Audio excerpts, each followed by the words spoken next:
त्रिलोक के स्वामी भगवान विष्णु और त्रिपुरारी महादेव के मध्य एक ऐसा प्रसंग घटित हुआ जो आज भी धर्म और भक्ति के मार्ग पर चलने वालों के लिए प्रेरणा स्रोत है। इस कथा का वर्णन महर्षि नारद ने अपने दिव्य ज्ञान से किया, जो स्वर्गलोक में भी गूंजित होता है। नमो विष्णवे चंद्र सौमाय, नमः शिवाय सर्व मंगल मंगल्ये, श्रेयसे लोक मंगलाय। अर्थात भगवान विष्णु और भगवान शिव जो सृष्टि के आधार हैं, उन्हें नमस्कार है। वे समस्त लोकों के लिए कल्याणकारी हैं। कथा की शुरुआत में देवताओं ने एक महायज्ञ का आयोजन किया। इस यज्ञ में विष्णु भगवान मुख्य आचार्य थे और शिव उनके सहायक रूप में उपस्थित थे। यज्ञ का उद्देश्य लोक कल्याण और अधर्म के नाश हेतु ऊर्जा उत्पन्न करना था। देवगणों ने यज्ञ के लिए विभिन्न प्रकार की सामग्रियां एकत्र की, लेकिन जैसे ही यज्ञ की पूर्णाहुति का समय आया, अग्नि प्रज्वलित नहीं हो पाई। इस स्थिति ने सभी को चिंतित कर दिया। भगवान विष्णु ने अपनी तपस्या से समाधि में जाकर इस समस्या का कारण जानने का प्रयास किया। उन्होंने देखा कि शिव के नेत्रों में छुपा हुआ एक दिव्य रहस्य ही यज्ञ की पूर्णाहुति के मार्ग में बाधा उत्पन्न कर रहा था। नयनम शिवस्य तपस्सो निधिरस्ति दिव्यम, यज्ञस्य संपूर्णत्वम तद्विना न संभवति। शिव के नेत्रों में दिव्य ऊर्जा का ऐसा भंडार है जिसके बिना यज्ञ की पूर्णता संभव नहीं। भगवान विष्णु ने शिव से निवेदन किया कि वे अपनी दिव्य दृष्टि को यज्ञ में समर्पित करें, जिससे अग्नि प्रज्वलित हो सके। शिव ने कहा, हे विष्णु, यह नेत्र मेरी आत्मा का प्रतिबिंब है। यदि इसे यज्ञ में समर्पित किया गया तो इसकी ऊर्जा को सहन करना देवताओं के लिए असंभव होगा।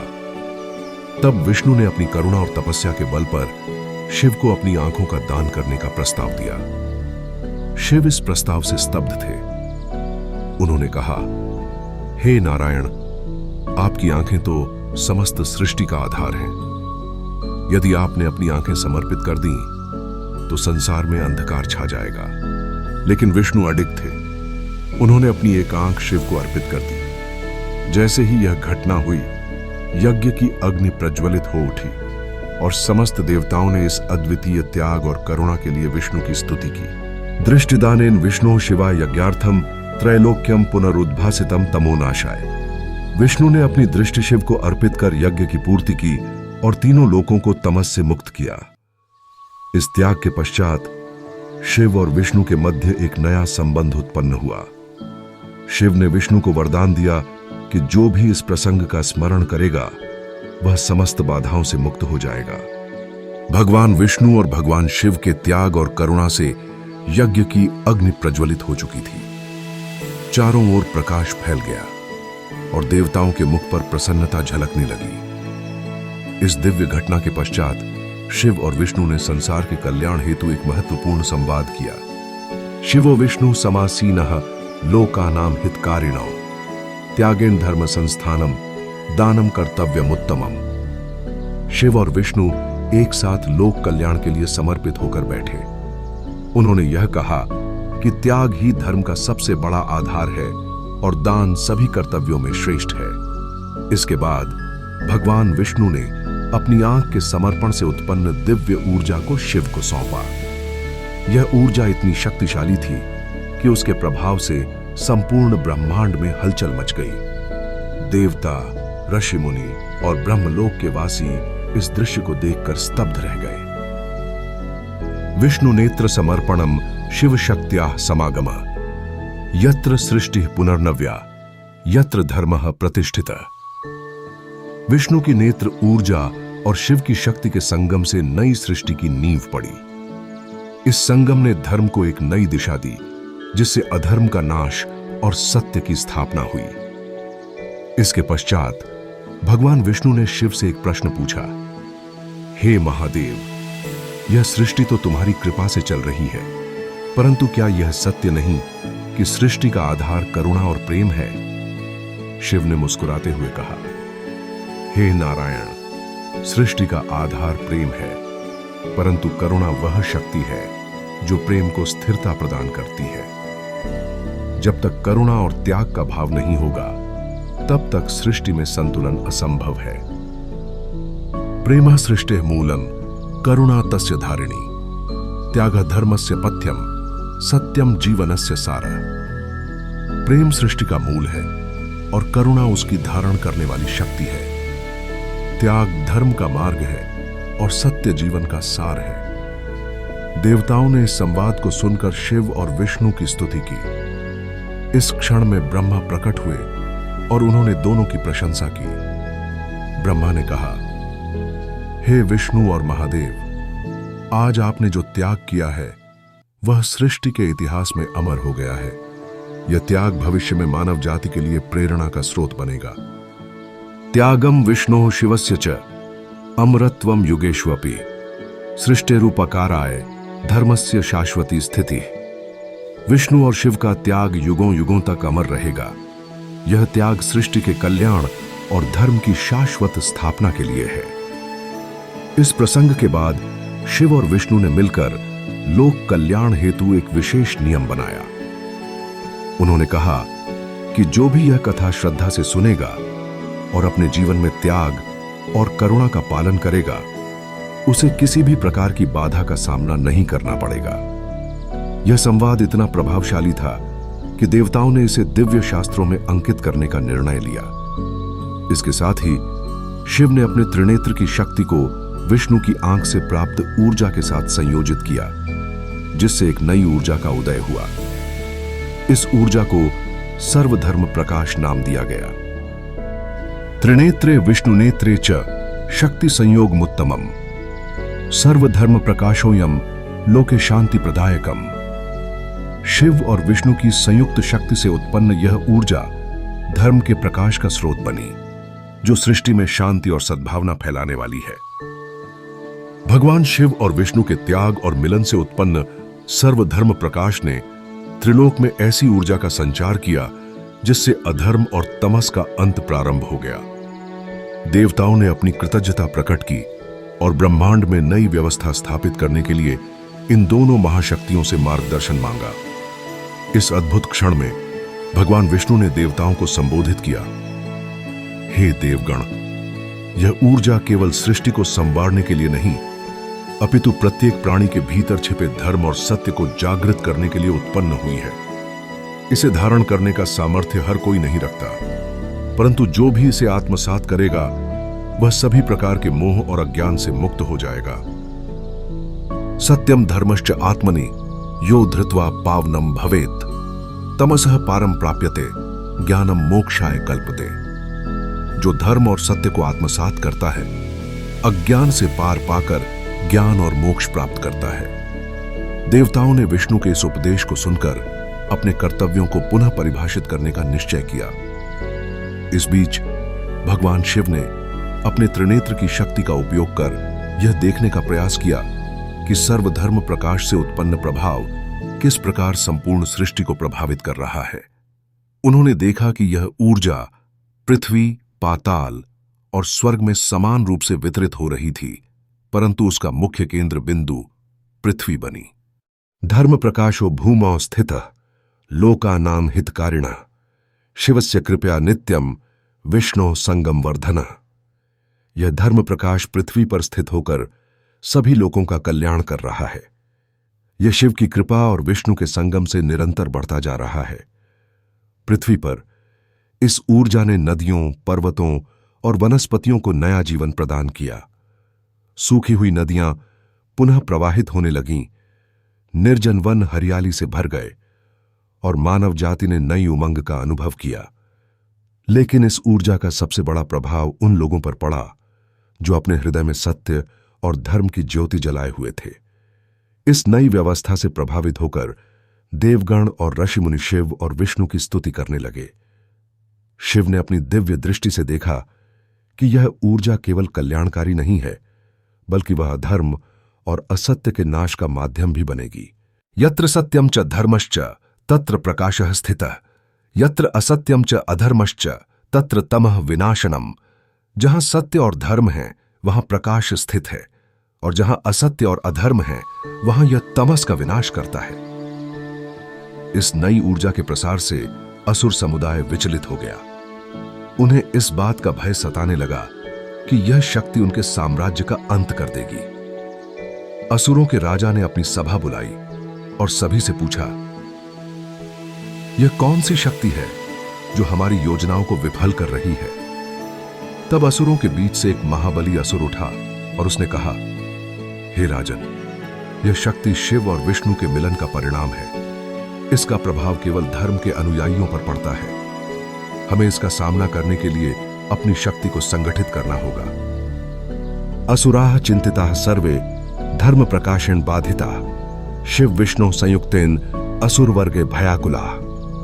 असुर इस धर्म प्रकाश से भयभीत हो गए और इसे रोकने के उपाय खोजने लगे। इस बीच शिव और विष्णु ने अपने संवाद में यह निर्णय लिया कि यह ऊर्जा केवल सत्पुरुषों और धर्मात्माओं को ही संरक्षण देगी। जिन्होंने अपने जीवन को अधर्म और असत्य के मार्ग पर चलने के लिए समर्पित कर दिया है, वे इस ऊर्जा के प्रभाव से स्वयं ही समाप्त हो जाएंगे।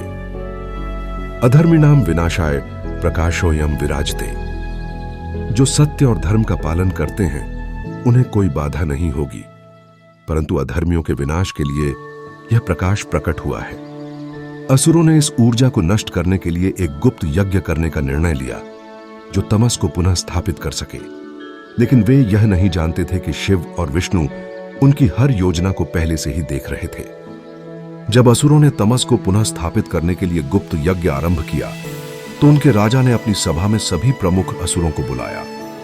उन्होंने कहा, यदि यह सर्वधर्म प्रकाश इसी प्रकार फैलता रहा तो हमारे साम्राज्य और हमारे अस्तित्व का अंत निश्चित है। हमें इसे रोकने का उपाय करना होगा। सभा में एक महाशक्तिशाली असुर महाकाल ने कहा, हे राजन, यह शक्ति शिव और विष्णु के मिलन से उत्पन्न हुई है।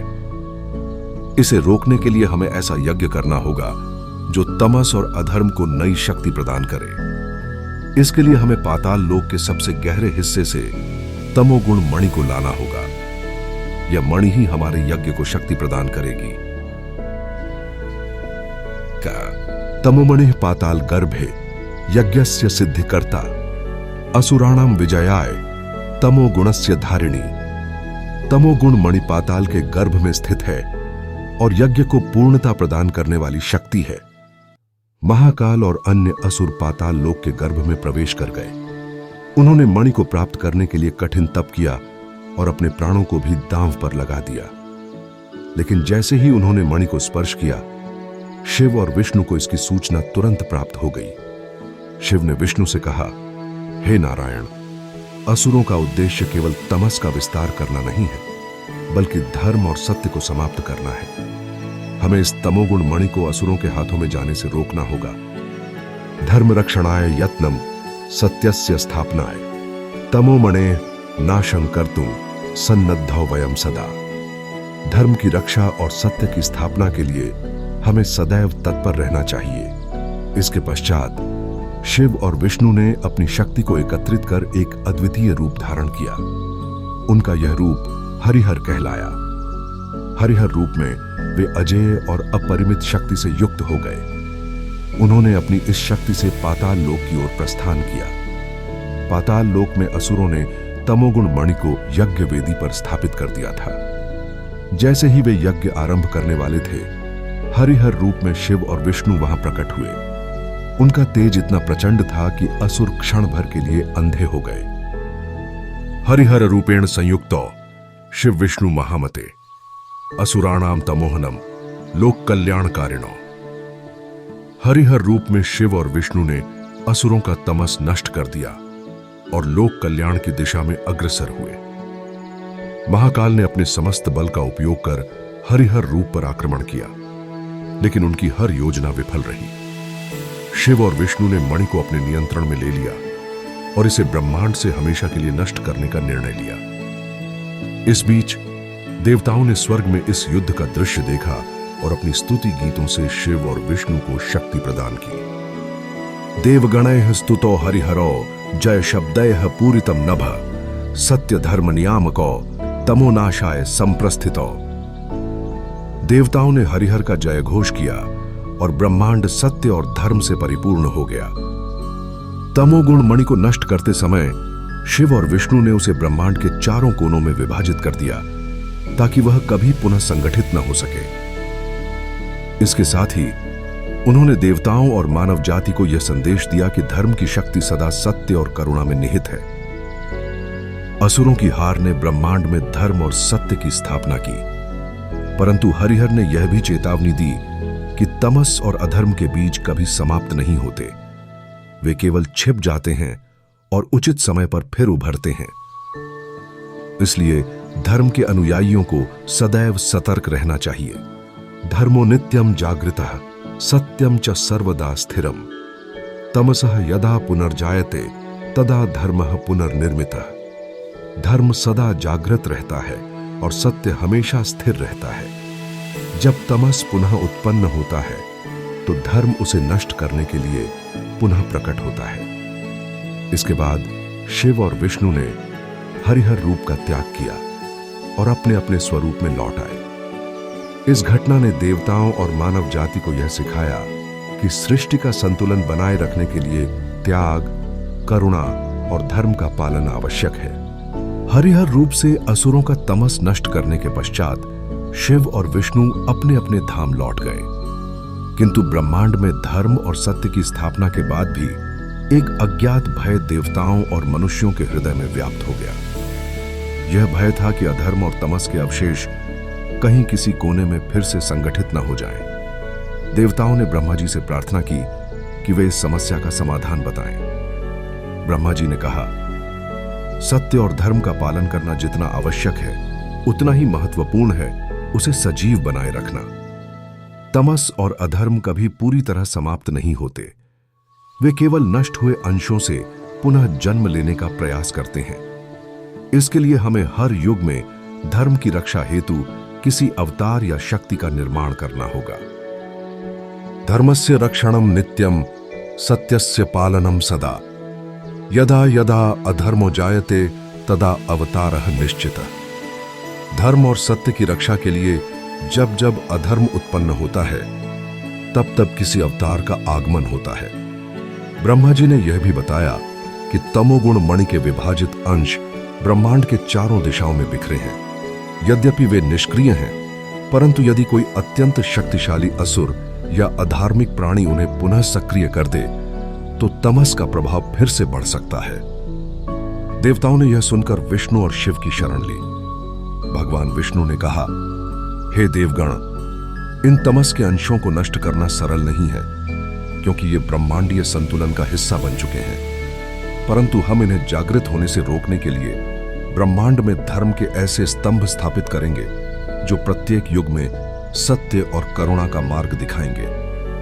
धर्म स्तंभा युगेषु स्थिता सत्यपथस्य दीपका तमसः बाधकम नित्यम करुणायाः संचारका। हर युग में धर्म के स्तंभ सत्य का प्रकाश फैलाते हैं और तमस को बाधित करते हैं। इस घोषणा के बाद शिव और विष्णु ने पृथ्वी के 4 कोनों में 4 ऋषियों को नियुक्त किया, जिनका कार्य था धर्म और सत्य का प्रचार करना।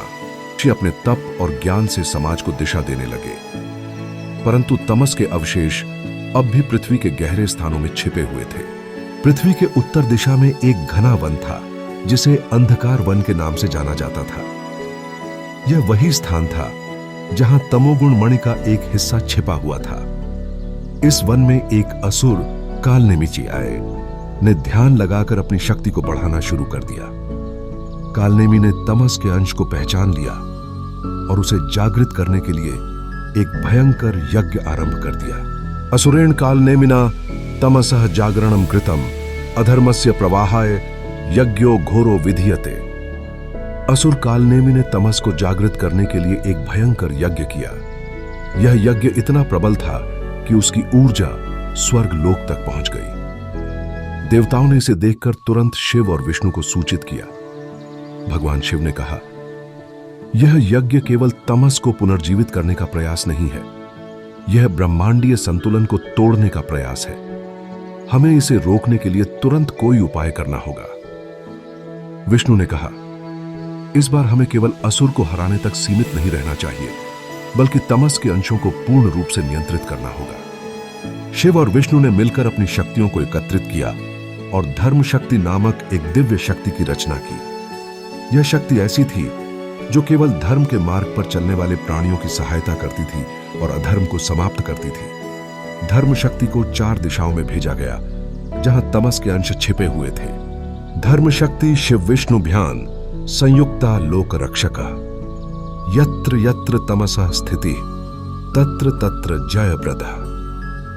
धर्म शक्ति शिव और विष्णु की संयुक्त कृपा से निर्मित हुई और जहां जहां तमस है वहां विजय प्राप्त करती है। कालनेमी के यज्ञ के स्थान पर पहुंचकर धर्मशक्ति ने अपनी ऊर्जा से यज्ञ को नष्ट कर दिया। कालनेमी ने इसे रोकने का प्रयास किया, लेकिन उसकी शक्तियां धर्मशक्ति के सामने टिक नहीं सकी। अंततः कालनेमी और यज्ञ दोनों समाप्त हो गए और तमस के अंश फिर से निष्क्रिय हो गए। लेकिन शिव और विष्णु ने चेतावनी दी कि तमस कभी पूरी तरह समाप्त नहीं होता। यह केवल धर्म और सत्य की निरंतरता से नियंत्रित रहता है। धर्म शक्ति के प्राकट्य और तमस के अंशों के निष्क्रिय होने के बाद संपूर्ण ब्रह्मांड में शांति और संतुलन स्थापित हुआ। लेकिन शिव और विष्णु जानते थे कि यह शांति अस्थायी है। तमस की जड़ें गहरी थीं और उसका प्रभाव कभी न कभी फिर से प्रकट हो सकता था। शिव ने विष्णु से कहा, यह संसार कर्म का क्षेत्र है। जब तक प्राणी अपने कर्मों से अधर्म और तमस का पोषण करते रहेंगे, तब तक यह बार बार जन्म लेगा। विष्णु ने सहमति व्यक्त करते हुए कहा, हमें धर्म और सत्य के स्तंभों को और अधिक सुदृढ़ बनाना होगा। इसके लिए मानव को स्वयं धर्म का वाहक बनना होगा। शिव और विष्णु ने 4 महान ऋषियों को बुलाया। इन ऋषियों के नाम थे वशिष्ठ, भारद्वाज, अग्निहोत्र और गौतम। इन ऋषियों को धर्म की शिक्षा का प्रसार करने के लिए पृथ्वी के 4 कोनों में भेजा गया। उन्होंने पूछा, हे प्रभु, मनुष्य के हृदय में तमस का बीज पहले से विद्यमान है। हमें ऐसा मार्ग दिखाएं जिससे हम उन्हें धर्म की ओर प्रेरित कर सकें। विष्णु ने उत्तर दिया, धर्म को केवल भय से नहीं बल्कि प्रेम, करुणा और सत्य की शक्ति से जीवित रखना होगा। मनुष्य को यह विश्वास दिलाना होगा कि धर्म पालन से उनके जीवन में सुख और शांति आएगी। इसके लिए कथा, संगीत और सत्संग का सहारा लेना होगा। ऋषियों ने पृथ्वी पर आकर यज्ञ, सत्संग और कथा का आयोजन करना प्रारंभ किया। हर यज्ञ में वे शिव और विष्णु के महिमामय कार्यों का वर्णन करते और धर्म के महत्व को समझाते। धीरे धीरे मनुष्य धर्म की ओर आकर्षित होने लगे। धर्म की शक्ति जागृत हो रही थी, लेकिन अधर्म के बचे हुए असुर अपने तमस के अवशेषों को पुनः सक्रिय करने का षड्यंत्र रचने लगे। उन्होंने गुप्त रूप से तमस के एक अंश को प्राप्त किया और उसे जागृत करने के लिए तपस्या शुरू की। उनके तप से एक भयंकर ऊर्जा उत्पन्न हुई जिसने पृथ्वी और स्वर्ग लोक को हिला दिया। इस ऊर्जा का प्रभाव इतना शक्तिशाली था कि धर्म शक्ति, जो शिव और विष्णु की कृपा से संचालित थी, इसे महसूस किया। शिव ने कहा, हमें इसे रोकने के लिए तुरंत कार्यवाही करनी होगी।